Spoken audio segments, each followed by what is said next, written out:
할렐루야. 네, 서로 인사 한번 하십시다. 참 잘 오셨습니다. 하나님의 은혜가 풍성하기를 축복합니다.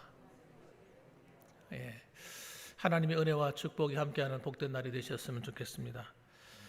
저는 오늘 본문의 말씀을 가지고요, 하나님 나라를 향하여 부르시다라는 제목으로 함께 은혜를 나누려고 합니다. 지난 시간에는 예수님께서 시험 당하셨던 장면을 우리 잠시 살펴보았습니다. 예수님께서 왜 시험을 당하셨을까? 굳이 시험 당할 이유가 뭐가 있으실까? 여러분 생각되지 않습니까? 예수님이 하신 일은 다 의미가 있는 거죠. 예수님께서 세례 받으신 것도 사실은 예수님이 굳이 뭐하러 세례를 받으셔야 했을까? 그죠? 세례 받으실 이유가 어디 있겠습니까? 하나님의 아들이신데. 그 받으신 이유가 제가 뭐라고 말씀드렸습니까? 두 가지 이유 때문이다. 첫째는 하나님 아들이심을 증거하시기 위해서 성부, 성자, 성령께서 함께 하시는 자리였고, 또 공생애를 출발하면서 예수님이 이 땅에 오신 것은 우리를 위하여 십자가에 죽으시는 어린 양으로 오셨다는 사실들을 나타내기 위해서 그분 자신이 마치 제물이 되셨다 하는 것을 나타내는 그런 시간이었다 말씀입니다. 그리고 또 한 가지, 시험을 받으신 것도 마찬가지입니다. 예수님이 이 땅에 오신 것은 두 번째 아담으로 오신 겁니다. 두 번째 아담으로 오셨다 하는 것은 첫 번째 아담이 실패했기 때문입니다. 첫 번째 아담은 이 사탄 마귀로부터의 시험에 걸려서 넘어져서 온 인류를 다 하나님으로부터 심판받는 자리로 끌어가는, 저주와 형벌의 자리로 끌어가는 그런 어마어마한 실패를 해버렸어요. 자신들만 실패한 것이 아니라 그의 후손들까지 전부 다 멸망에 이르는 그런 엄청난 실패를 한 겁니다. 예수님은 두 번째 아담으로 이 땅에 오셔서 그분은 어떻게 하신 겁니까? 그분 자신이 직접 사탄으로부터 시험을 받으심으로써, 그리고 그 시험을 이겨내시잖아요. 첫 번째 아담은 시험에 들어서 실패했지만 두 번째 아담이신 예수님은 그 시험에서 승리하셔요. 승리하심으로써 그가 하나님의 기뻐하시는 하나님의 백성들을 이끄시는 첫 번째 사람이 됩니다. 그래서 예수님 그리스도가 첫 번째 하나님 나라의 첫 번째 열매예요. 첫 열매가 되는 겁니다. 그리고 예수 그리스도 안에서 모든 사람들이 그를 믿는 자마다 새로운 인류, 신인류라고 할 수 있는 거예요. 새로운 하나님의 나라의 백성들이 되는 그런 일들을 하시게 되는 것입니다. 그래서 예수님은 그 두 가지 과정을 또 지나셨다는 말씀입니다. 그리고 난 다음에 주님께서 이제 본격적인 사역이 시작이 되는데 바로 그것이 오늘 이 본문의 이야기입니다. 자, 그럼 14절과 15절 보시면서 복음의 핵심이 뭐냐 하는 걸 여러분 아셔야 됩니다. 복음의 핵심은 따라합시다. 하나님의 나라. 하나님의 나라를 세우는 것이 복음의 핵심이에요. 복음을 증거해서 하나님 나라를 어떻게 세울 것이냐 하는 거예요. 그게 굉장히 중요한 관건입니다. 그 14절 말씀을 보시게 되면 14절에 이렇게 얘기합니다. 요한이 잡힌 후, 이렇게 출발합니다. 요한이 잡힌 후, 굉장히 중요한 말이에요. 왜 요한이 잡혔다는 사실을 기록했을까? 이유가 있죠. 왜냐하면 예수님의 공생의 시작이 바로 이 세례 요한이 잡혀서 감옥에 들어간 이후부터 본격적인 사역이 시작되기 때문입니다. 그 전까지는 이 세례 요한은 예수님이 오시기까지의 과정을 준비하는 사람으로서 사역을 했어요. 그가 주로 했던 사역이 뭡니까? 회개의 세례를 전하는 것이었습니다. 회개해야만 된다는 거예요. 회개한 사람들에게만 복음의 문이 열리는 거예요. 하나님 나라의 문이 열리는 것입니다. 자기 죄를 회개하지 않은 사람에게는 하나님의 나라의 문이 열릴 수가 없어요. 그래서 회개의 세례를 증거해서 사람의 마음을 전부 다 어떻게 높아진 마음들을 땅으로 낮춰서 평탄화 작업하는 일을 누가 한 거예요? 바로 세례 요한이 했다 이 말입니다. 그래서 그런 철저하게 사람들의 마음을 낮추어서 회개함으로써 죄사함을 받고 그 죄사함의 세례를 베풀었는데 바로 그것이 바로 물세례입니다. 물세례를 베풀었습니다. 그리고 그는 그 사역이 전부 다예요. 그리고 난 다음에 감옥에 갇히셨는데 감옥에 갇힘으로써 그의 생애는 이제 끝이 난 거예요. 삶의 모든 사역의 목표가 다 이루어진 것입니다. 그리고 예수님께서 보세요. 14절 보면 예수께서 갈릴리에 오셔서 하나님의 복음을 전파하였다. 이렇게 기록합니다. 그때야 비로소 갈릴리에서부터 하나님의 복음을 전하기 시작합니다. 그런데 여기서 중요한 것이 뭐냐면 하나님의 복음을 전하는 그 핵심이 뭐냐는 거예요. 핵심이 15절에 설명합니다. 우리 같이 한번 읽어볼까요? 15절 말씀 읽어봅니다. 시작. 이르시되 때가 찼고 하나님의 나라가 가까이 왔으니 회개하고 복음을 믿으라 하시더라. 아멘. 이르시되 때가 찼고 하나님의 나라가 가까웠으니, 하나님 나라가 가까웠다. 이게 굉장히 중요한 핵심인 거예요. 하나님의 나라에 들어가기 위해서 해야 될 일이 뭡니까? 회개하고 복음을 믿어야 된다. 그렇게 얘기하고 있는 것입니다. 그래서 이 하나님의 나라가 매우 중요한 거예요. 그런데 세상 사람들은 어디에 관심이 있죠? 하나님 나라에 관심 있는 것이 아니라 세상 나라에 관심이 많잖아요. 먹고 살고 있고 하는 우리가 살아가는 이 일에 관심이 많지, 하나님 나라에 관심 있는 사람들은 별로 없습니다. 무관심하죠. 사실 무관심하고 관심이 없습니다. 심지어는 여러분, 예수 그리스도를 믿는다는 사람들도 하나님의 나라가 나하고 무슨 상관이야, 별로 관심도 두지 않습니다. 그러나 하나님은, 주님께서 이 땅에 오셔서 전하는 메시지의 가장 중요한 게 뭐예요? 하나님 나라의 도래입니다. 하나님 나라가 이 땅에 임하였다는 거예요. 왜냐하면 이 하나님 나라가 임함으로써 이 세상 나라의 종말을 알리는 거예요. 사실은 이 세상 나라는 실패한 나라거든요. 이 세상 나라는 사탄 마귀에 의해서 여러분 장악당한 나라거든요. 이 세상 나라는 죄로 말미암아 저주와 형벌이 있는 세상이거든요. 불완전하거든요. 하나님이 기뻐하지 않는 땅이 되어버렸단 말이에요. 이 나라에는 사실 소망이 없는 것입니다. 영원한 소망이 없어요. 그래서 우리는 어디로 돌아가야 됩니까? 하나님 나라로 다 돌아가야 됩니다.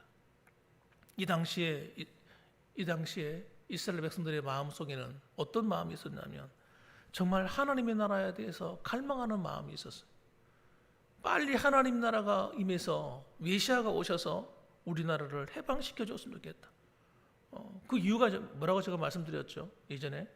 이 나라가 로마 제국에 의해서 압제를 당하고 있는 거예요. 쉽게 말하면 우리나라가 일제 강점기에 일본에 의해서 나라를 빼앗기고 자유를 잃어버리고 살아가던 때와 똑같다. 이렇게 말씀드릴 수가 있어요.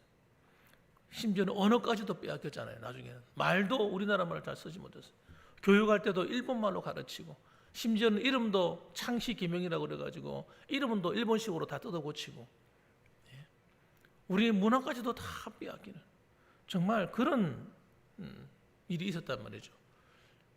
그러니까 로마 당시가 그런 때와 똑같다 생각하시면 돼요. 경제적으로도 수탈을 당하고, 정치적으로도 영적으로도 신앙적으로도 모든 부분들이 정말 엉망진창이 되어 있는 세대. 그러니 그들의 마음속에는 하나님의 나라 하면요, 우리는 잘 이해 안 되지만 그들은 마음에 확 와닿는 거예요. 하나님의 나라. 그런데 문제는 뭐예요? 그들이 꿈꾸는 나라는 지상왕국이에요. 지상왕국. 지상에서 하나님 나라를 세우는 거예요.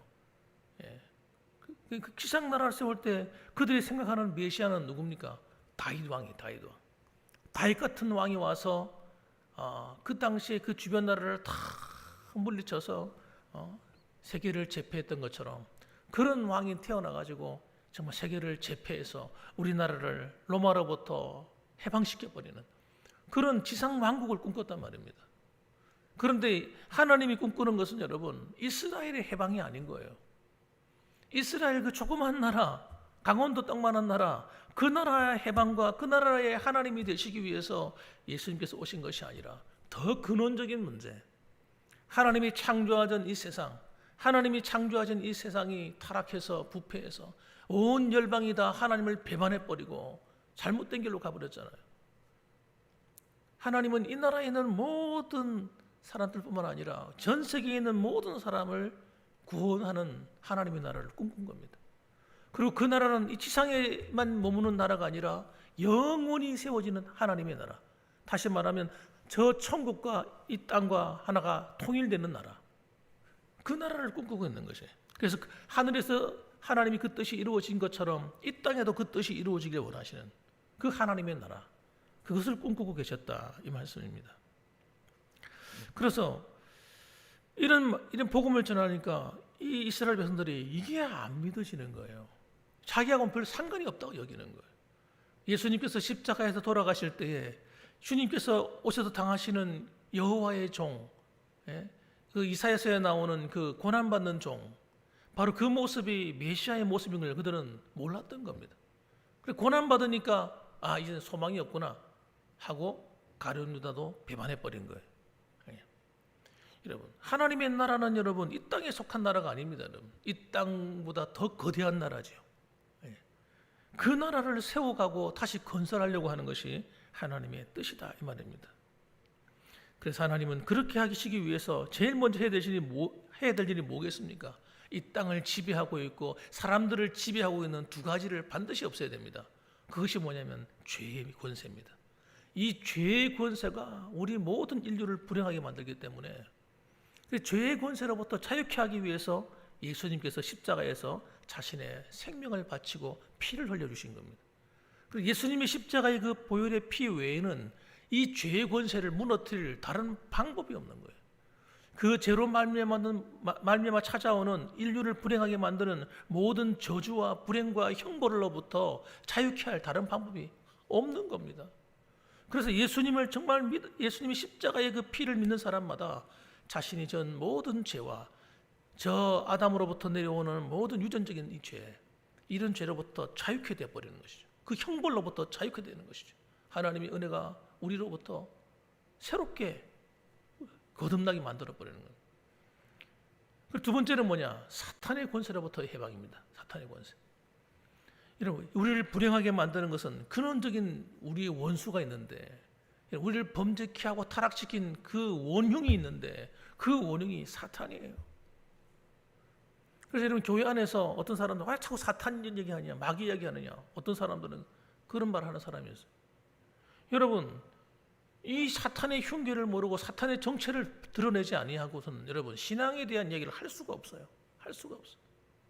그냥 예배 시간에 도덕적인 이야기, 윤리적인 이야기, 우리 위를 마음을 위로하는 이야기, 그런 이야기를 해가지고는 근본적인 문제가 고쳐지지는 않는다면. 그래서 이 사탄의 정체를 드러내버려야 돼요. 사탄이 어디서 역사하는지, 어떤 짓을 하고 있는지를 성도들에게 가르쳐줘야 되는 거죠.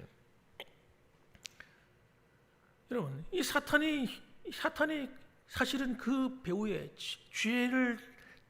죄 뒤에서 여러분 우리를 하여금 그 죄라고 하는 올가미를 가지고 우리를 영적으로 타락시키고 부패하게 만드는, 심지어는 구원받은 하나님의 백성이라 할지라도 그들을 영적으로 무기력한 존재로 만들어 버리려고 사탄이 끊임없이 공격하고 있는 것입니다.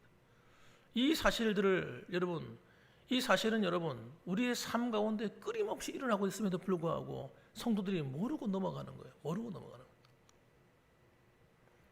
자, 어쨌든 여러분, 그래서 하나님 나라가 도래함으로 말미암아 사탄의 왕국을 완전히 박살내 버리는 겁니다.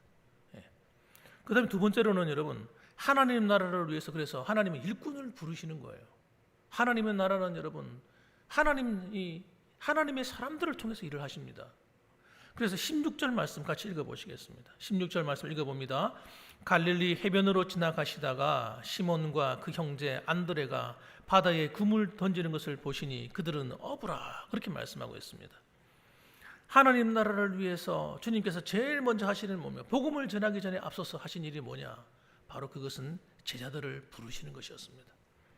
이 제자는 12제자입니다. 12명의 제자를 세우는 것이었습니다. 그 첫 번째가 바로 시몬과 안드레를 부르셨어요. 시몬은 누굽니까?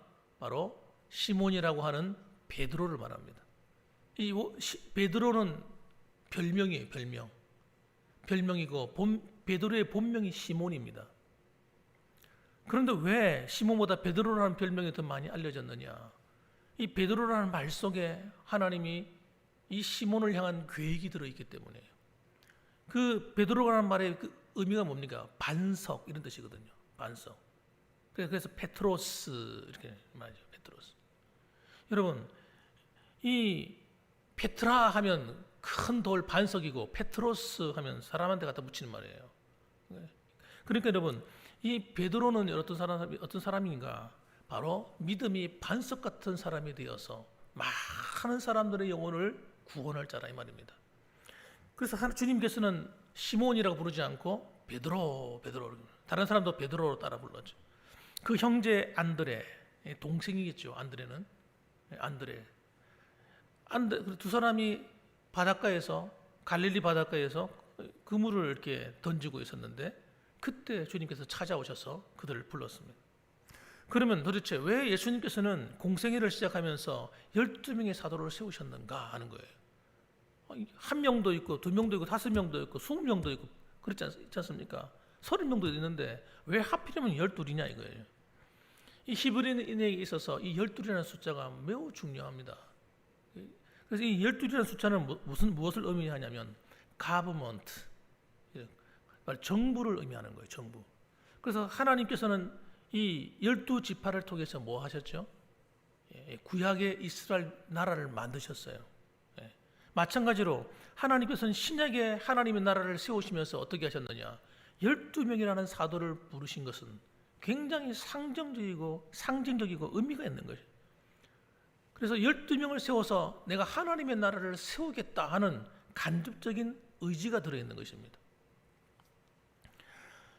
그래서 영적인 이스라엘인 이 하나님의 나라가 바로 이 12사도를 통해서 출발해서 이루어져 갑니다. 그래서 하늘나라 가면 요한계시록에도 나와 있잖아요.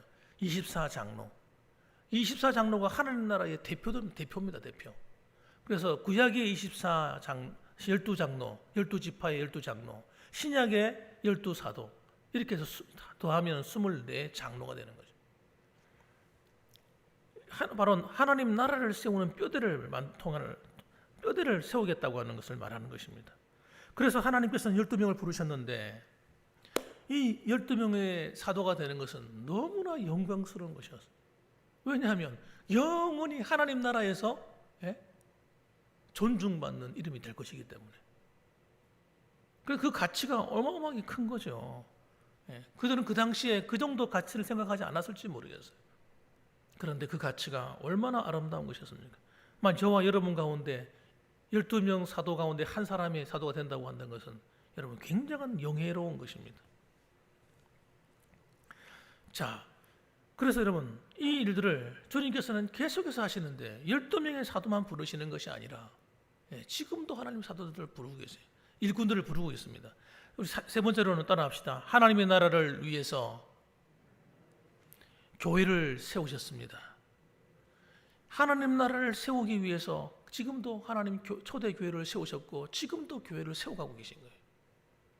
17절 말씀 보십시오. 이 일이 계속됩니다. 예수께서 이르시되 나를 따라오라. 내가 너희로 사람을 낚는 어부가 되게 하리라 하시니. 그러니까 하나님께서 이들을 세워서 하시고자 하는 목적이 뭡니까? 사람을 낚는 어부가 되게 하겠다는 거예요.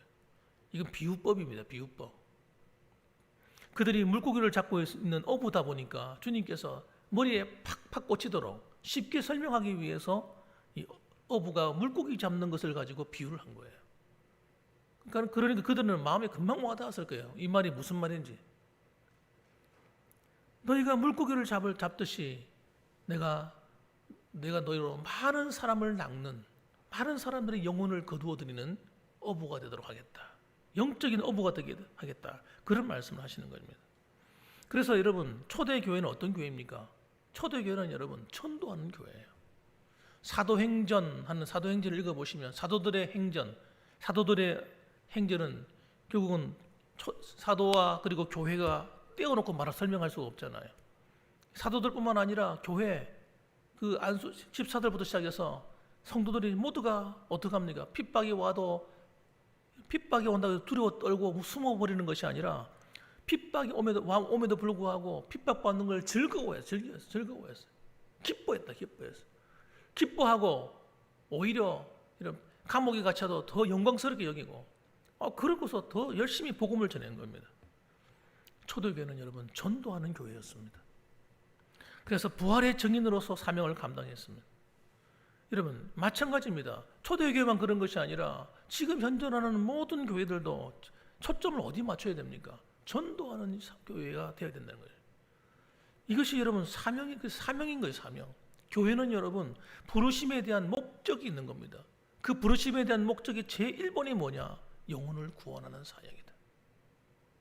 그래서 우리는 생각해 봐야 됩니다. 나는 평생 살아오면서 난 무엇을 위해 신앙생활을 했는가? 우리 봉황교회는 과연 복음 전하는 일에 얼마나 수고했는가? 한번 살펴볼 필요가 있어요. 그래서 여러분 이 복음 전하는 일이 앞으로도 우리 교회는 모토가 돼야 돼요. 모토가 돼요. 예. 왜? 주님이 오신 목적이 그거니까. 내가 전도하러 왔노라. 주님의 목적이 그거라니까. 병 고치는 것은 두 번째예요. 두 번째. 병 고치고 우리 인생의 문제를 해결해 주시고, 예. 때로는 사람 영혼을 위로하시고, 그건 전부 다 두 번째 문제예요. 전도하는 것이 최고 우선이 되어야 되는 것입니다. 교회 안에 남전도 여전도에 교회를 세워가는 것은 서로 친목을 도모하고 서로 재미있게 지내라고 하는 것이 아니고, 교회 봉사나 하라고 하는 것이 아니고, 사실은 전도하기 위해서 남전도 여전도에 세운 겁니다. 이 일을 하지 않으니까, 이런 전도하는 일에 관심이 없으니까 엉뚱한 일로, 여러분 엉뚱한 일로 시달리다 끝나는 거예요. 엉뚱한 일 하다가 서로 다투고 분쟁하고 찢어지고 갈라지는 거예요. 복음 전하는 일을 하지 않으면 교회 안에는 문제가 생기게 되어 있어요. 사도행전 6장을 보시게 되면 어느 날 성도들이 막 불어나니까 사도들이 말씀을 전하는 일에 등한히 하게 됩니다. 복음 전하는 일에 등한히 하는 거예요. 왜? 너무 행정적인 일이 바쁜 거예요. 그 교회 안에 구제하는 걸 돕기 위해서 막 어려운 가부들을 막 돕습니다. 헬라파 가부도 돕고 유대파 가부도 돕고 막 구제하는 일을 열심히 하고 있는데, 이게 어떻게 된 건지 선한 일을 하고 착한 일을 하려고 하는데 다툼이 일어나가지고 막 싸우고 난리가 난 거예요. 그러니까 이 사도들이 충격을 받은 거예요. 아니 어떻게 이렇게 우리가 좋은 일을 하려고 하는데 교회 안에서 유대파 가부 헬라파 가부 갈라져 싸우고 교회가 분쟁이 일어나고 왜 이렇게 시끄럽냐. 나중에 기도하다가 깨달았어요. 두 가지를 깨달았어. 첫째는 우리가 하나님 말씀을 전하는 일을 등한히 하고 있었다. 두 번째는 일한다고 정신이 없어가지고 기도하는 일을 등한히 했다는 거예요. 그래서 그들이 결론을 내립니다. 7명의 집사를 뽑아서 교회 행정적인 일을 맡기고 우리는 말씀 전하는 것과 기도하는 일에 전무하리라. 그들이 본래의 것을 회복합니다. 그러고 나니까 교회가 조용해지는 거예요. 여러분 전도하는 일, 말씀 전하는 일과 기도하는 일을 등한히 하면 교회는 시끄러워져요. 문제가 막 생겨요. 아무리 봉사 열심히 하고 착한 일을 많이 하고 선한 일을 열심히 할지라도 교회 안에 은혜가 다 사라져버려요. 그리고 하나님의 축복의 열매를 많이 맺어야 되는데 그 축복의 열매가 많이 안 맺혀요. 기도의 응답이 현저히 줄어들어 버려요. 그 왜 그런가 내가 뒤에 설명을 또 한 번 더 하겠습니다. 그래서 여러분 교회는 여러분 이 복음 전하고 말씀 전하고 이런 기도하는 일을 등한히 하면 절대 안 되는 것입니다. 보십시오. 이들이 이 복이 된 것은 뭐냐면 제자들이 이 부르심 앞에서 어떻게 행동하는가 보십시오. 이들은 그 즉시 순종합니다. 18절 말씀 보니까 곧 그물을 버려두고 따르니라. 여러분 이 복음을 전하는 자리에 이른 여러분 우리가 차원에서 기쁨으로 즉시 순종하는 것이 좋은 일입니다. 세베대의 아들 야고보와 그 형제 요한도 똑같이 부르심을 또 받습니다. 그들도 한번 보시기 바랍니다. 그 즉시 부르심에 순종합니다. 20절 말씀 보니까 곧 부르시니 그 아버지 세베대를 품꾼들과 함께 배에 버려두고 예수를 따라가니라. 그들이 예수님께서 부르시니까 어떻게 합니까? 예수님 죄송합니다. 좀 생각 좀 해보고 제가 한번 다음 주에 한번 어디서 만나실까요? 그렇게 한 게 아니라 그 즉시 부르심에 순종하는 거예요. 여러분 복음을 향한 하나님의 나라를 세워가는 일에는 여러분 우리 교회는 그 즉시 순종할 필요가 있습니다. 기쁨으로 순종할 필요가 있어요. 그래서 하나님이 원하시는 교회, 저는 선교하는 교회라고 생각합니다. 하나님이 원하시는 교회, 복음 전하는 교회다 이렇게 생각합니다. 이것을 위해서 우리가 초점을 딱 정하면 교회가 은혜로운 교회가 되어버려요. 성령님이 역사하는 교회가 되어버려요. 하나님이 돌보시는 교회가 되어버립니다. 하나님이 보호하는 교회가 되어버려요. 왜 그럴 수밖에 없느냐? 또 기도하면 기도의 응답이 그냥 하나님 막 주십니다. 왜? 하나님 마음이 합하기 때문에. 그래서 주님이 이렇게 말씀하셨어요. 마태복음 6장 31절 보면 기도에 대한 결론적인 말씀을 하세요. 우리가 기도할 때 기도하는 이유가 있잖아요. 목적이 있잖아요. 무엇을 위해 기도합니까? 기도 있죠. 자녀들을 위해서, 남편과 아내를 위해서, 때로는 사업을 위해서, 농사하는 일을 위해서 여러 가지 기도하는 제목이 있죠. 건강을 위해서. 그런데 여러분, 그 기도를 빨리빨리 받는 놀라운 응답의 확실한 지름길이 있습니다.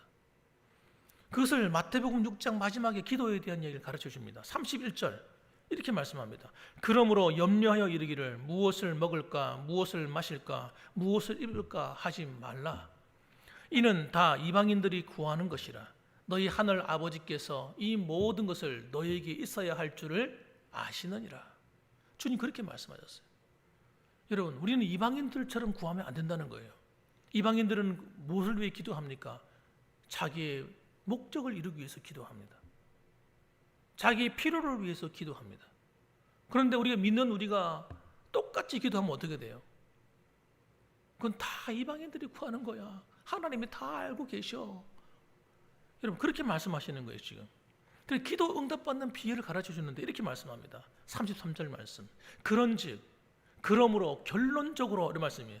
마태복음 6장 1절부터 시작해서 주기도문을 가르쳐 주시고 기도에 대한 얘기를 많이 하셨는데 그 모든 기도에 대한 응답의 완성을 이루는 한 가지 비밀을 가르쳐 주는데 그것이 33절 말씀이에요. 저는 앞으로 우리 봉황교회가 이 말씀이 우리의 모토가 되었으면 좋겠어요. 이렇게 말씀합니다. 그런즉 너희는 먼저 그의 나라와 그의 의를 구하라. 그리하면 이 모든 것을 너희에게 더하시리라.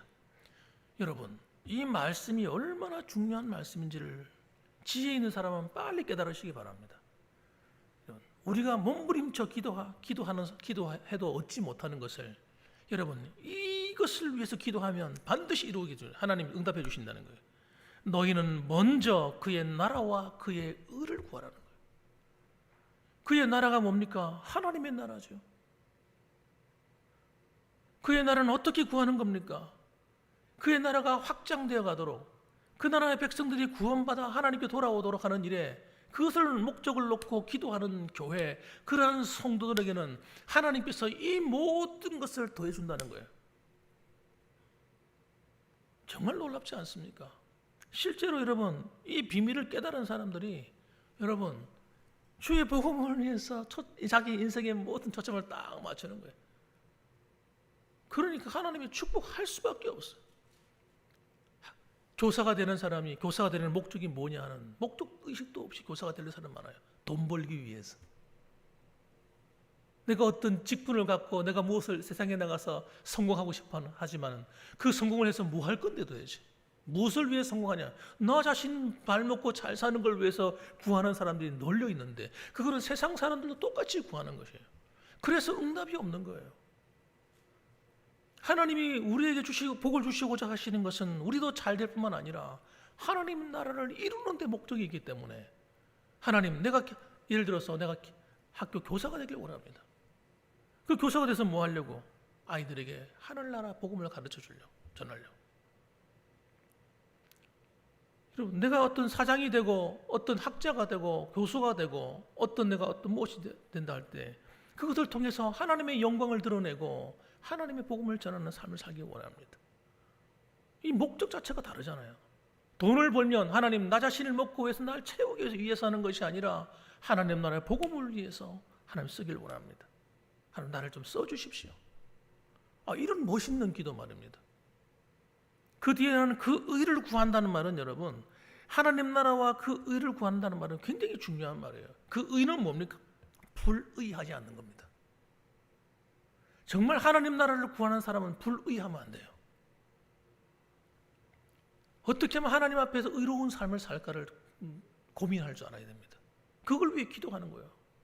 그러니까 하나님께서 그 사람을 어떤 직분을 주고 그 사람을 높은 자리에 세워주면 불의하지 않을 거니까 틀림없이 하나님 나라 사람 백성답게 살 거니까 하나님이 축복할 수밖에 없는 거예요.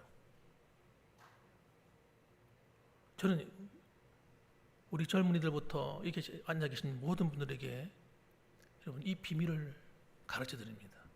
먼저 그의 나라와 그 의를 한번 구하는 기도를 시작해 보십시오. 그 일을 위해서 삶 살아보겠다고 인생의 목표를 정하십시오. 그리고 난 다음에 여러분의 것을 구하십시오. 그러면요, 하나님이 그 일을 이루기 위해서 여러분들을 도우시고 서포트할 것입니다. 물질이 필요한 물질도 부어주실 겁니다. 1, 2억, 10억, 우스운 이야기. 하나님께서 여러분 물질을 축복을 주고 싶어 안달하지만 그 물질을 감당할 사람이 없는 거예요. 지금 물질의 축복을 주어도 감당할 사람이 없다고요. 성도들 가운데 11조도 고민할 사람이 널려 있다는 거예요. 10억을 주면 1억을 11조를 해야 되는데 벌벌벌 1억이 뭐예요? 1,000만 원도 11조 못할걸요. 그런 사람들이 널려 있단 말이에요. 교회 안에. 어떻게 하나님 물질의 축복을 줄 수 있겠어요? 가치관이 달라져 버려야 돼요. 여러분이 인생에 구할 수 있는 최대한 걸 구해도 하나님은 얼마든지 줄 수 있어요. 여러분의 자녀들이 그렇게 좀 이 마음의 그릇, 믿음의 그릇을 넓혀서 살아가도록 한번 기도해 주십시오. 하나님이 채우실 겁니다. 그래서 저는 여러분 진짜 하나님의 축복의 문이 여기 있는 것을 우리 성도들이 가르쳐 드리고 싶어요. 그래서 여러분 가운데서 하나님의 그 은혜를 깨닫고 또 다른 사람들에게 야 이렇게 한번 살아봐라 이렇게 전할 수 있었으면 좋겠어요. 삶을 전달하는 거예요.